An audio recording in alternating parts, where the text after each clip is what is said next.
Ravi అస్తమించని సామ్రాజ్యంగా వెలుగొందిన Britain ఇప్పుడు నరకంలా మారిందట. Britain కుబేరుడు John ఫెడ్రిక్సన్ ఈ నింద వేసి యునైటెడ్ అరబ్ ఎమిరేట్స్కు ముఖం మార్చుతున్నారు. అంతేకాకుండా 2900 కోట్ల విలువ చేసే 300 ఏళ్ల నాటి నివాసాన్ని అమ్మకానికి పెట్టారు. ఇటీవల పన్ను సంస్కరణలను విమర్శిస్తూ ఈ నిర్ణయాన్ని తీసుకున్నారు. నార్వేలో జన్మించిన ఫెడ్రిక్సన్ యూకేలో 9వ అత్యంత సంపన్నుడు. ఆయన ఆస్తుల నికర విలువ $17.3 బిలియన్. ఈ షిప్పింగ్ టైకున్ ప్రపంచ సంపన్నుల జాబితాలో 136వ స్థానంలో ఉన్నారు. లండన్లోని చెల్సియా ప్రాంతంలో 30,000 చదరపు అడుగుల విస్తీర్ణంలో ఓల్డ్ విక్టరీ పేరిట ఉన్న ఈ విలాస భవంతిని 2001లో 431 కోట్లకు కొనుగోలు చేశారు. ఆ తర్వాత పునరుద్ధరణ కోసం కోట్లాది రూపాయలు వెచ్చించారు. లండన్లో ఇది 3వ అత్యంత ఖరీదైన భవనం కూడా. ఇప్పుడు దీనిని ఆయన అమ్మకానికి ఉంచారు.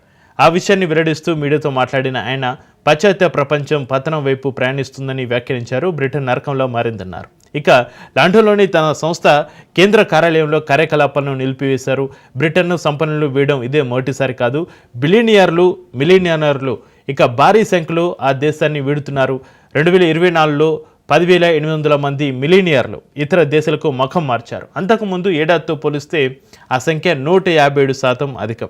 ఇక 2025లో అది 16,500గా ఉండొచ్చన్న హెచ్చరికలు ఆందోళన కలిగిస్తున్నాయి. ఇక 2014 నుంచి కేవలం లండన్ను వీడిన వారి సంఖ్య 30,000 కావడం గమనార్హం. ఆర్థిక అనిశ్చితి, నాన్ డోమ్ పన్ను విధానాన్ని బ్రిటన్ ప్రభుత్వం రద్దు చేయడం, రాజకీయంగా నెలకొన్న పరిస్థితులు వారి నిష్క్రమణకు కారణమవుతున్నాయి. అసలేంటి నాన్ డోమ్ పన్ను విధానం? ఇక ఈ పన్ను విధానం కింద యూకే నివాసితులు విదేశాల్లో సంపాదించిన ఆదాయంపై బ్రిటన్ ప్రభుత్వానికి ఎలాంటి పన్ను చెల్లించాల్సిన అవసరం లేదు. 226 సంవత్సరాల నుంచి ఈ పన్ను వెసులుబాటు ఉంది. అయితే ఇప్పుడు ఈ విధానాన్ని ప్రభుత్వం తొలగించింది. అది అక్కడి నివాసం ఉంటున్న సంపన్నులను ఆలోచనలో పడేసింది. వారు యూకేను వీడి పన్ను మినహాయింపులకు స్వర్గధామంగా ఉండే ఇతర దేశాలపై దృష్టి సారించేలా చేస్తుంది. పన్ను విధానంతో పాటు బ్రెగ్జిట్, ఐరోపా యూనియన్ EU నుంచి బ్రిటన్ నిష్క్రమణ ఇందుకు మరో ప్రధాన కారణం.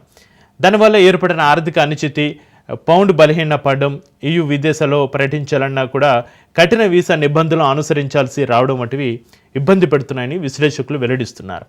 యూకే స్టాక్ ఎక్స్చేంజ్ ప్రాధాన్యత తగ్గిపోవడం, 2008 మార్చి నుంచి యూకే ఆర్థిక వ్యవస్థ నెమ్మదిగా కోలుకోవడం వంటి పరిస్థితులు సంపన్నులను దుబాయ్, ప్యారిస్, ఆమ్స్టర్డామ్ వంటి వైపు చూసేలా చేస్తున్నాయి.